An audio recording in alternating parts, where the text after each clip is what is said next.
Hi, I'm Chris with CaseMaster. Today we'll be going over the balance calculation in CaseMaster Online. Before proceeding in this video, we recommend watching our Case File Basics video, as that goes over a few key screens that we'll be assuming that you've seen before. Okay, let's get started. I'm logged into a demo database in version 1.2 of the application, so it probably looks a little different from yours, but the same features should apply.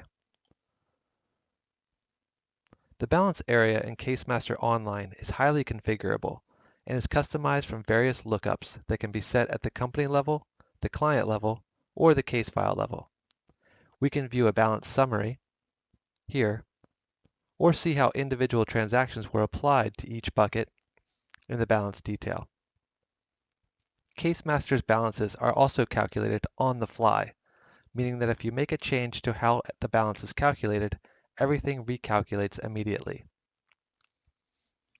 When calculating a balance, the system takes into account three key elements in the system: the interest method, to determine the interest rate at any point in time; the interest buckets, to determine which buckets interest is applied towards; and the payment hierarchy, so that the system knows how to apply payments. From the menu navigation, we'll go to Administration, Lookups, Financial, Interest Methods. The interest method can be either a fixed rate, meaning that it doesn't change over time, or a variable rate, which changes over a time span. Here, we can see a fixed rate interest method.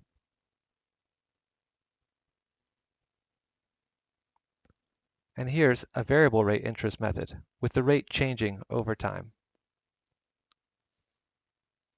We'll be using the Florida variable rate, which has year-to-year changes. From the menu navigation, we'll go to Administration, Lookups, Financial, Interest Buckets.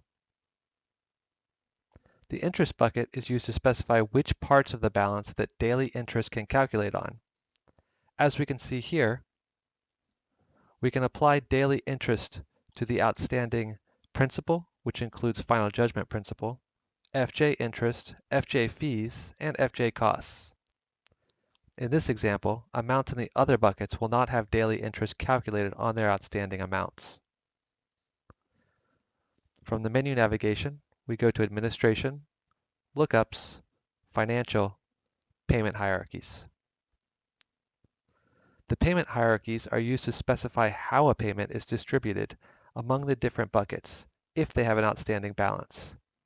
For example, if the client or contract specifies that payments must pay down principal first, then interest, we can specify that here. We'll be using a fairly common payment hierarchy, shown here.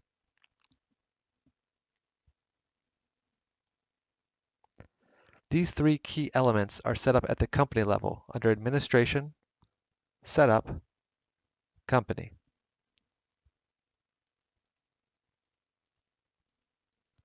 They can also be overridden at the client level under Contacts, Clients, Edit a Client, and click the Settings button.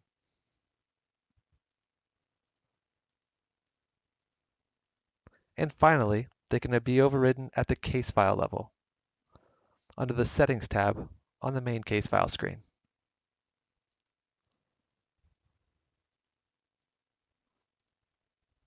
Okay, now that we have that set up, let's go through each type of balance calculation. Each balance calculation type overrides another, meaning that only one balance calculation is used per case file. The order from the bottom up is account level, stipulation, final judgment, and then post-final judgment stipulation. We'll start with the typical account level balance calculation, which is set up on the case file's account screen.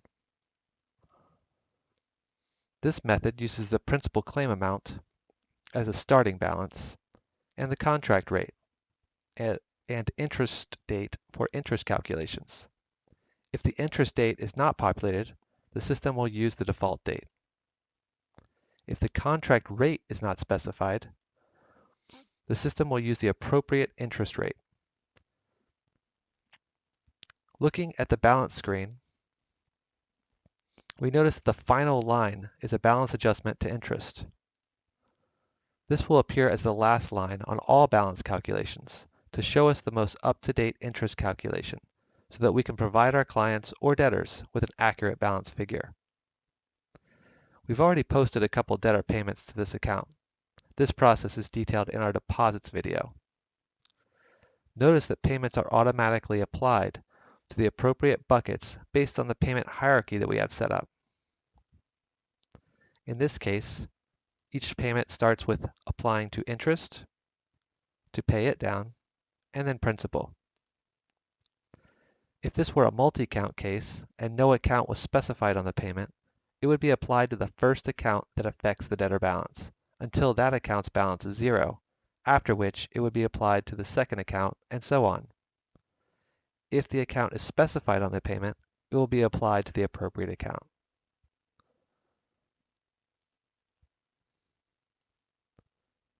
Here's a multi-account case with a payment to each account. Notice the balance detail and how each payment is applied separately to the appropriate account.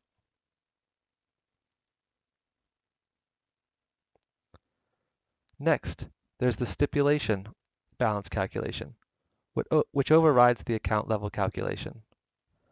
This type of balance calc uses the stipulation buckets of principal, interest, costs, and fees for the balance buckets. The stip interest rate for the interest rate, and the interest start date here. Note that for stipulations, we have to click the interest on stip box to apply interest. When a payment comes in, it is applied towards the stipulation balance based on the payment hierarchy that you have set up. If we leave the stipulation rate blank, it tells the system to refer to the interest method on the file, client, or company level to determine the rate. This could be either a fixed rate or a variable rate. Next, there's the final judgment balance calculation, which overrides the account level and stipulation calculations. This type of balance calc uses the final judgment buckets of principal, interest, fees, and costs for the balance buckets, the FJ rate, or the FJ date for the interest date, and the FJ rate for the rate. Similar to the stipulation, when a payment comes in, it is applied towards the FJ balance based on the payment hierarchy that we have set up.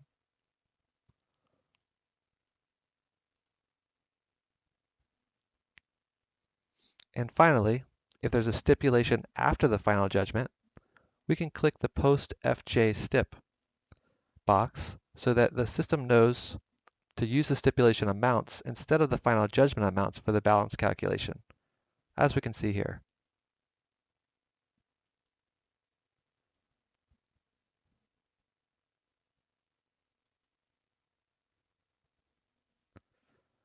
Some states also allow tax motions, which are additional fees that have been awarded by the court after judgment.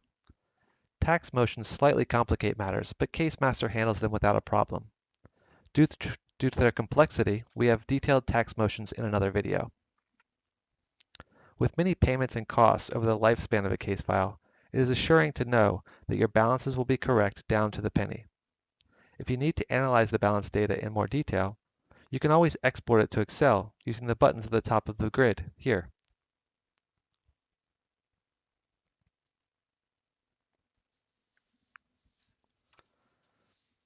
And that wraps up this video. As always, if you have any additional questions, feel free to contact us through the Contact Support icon in the application or through our website. Thanks, and have a great day.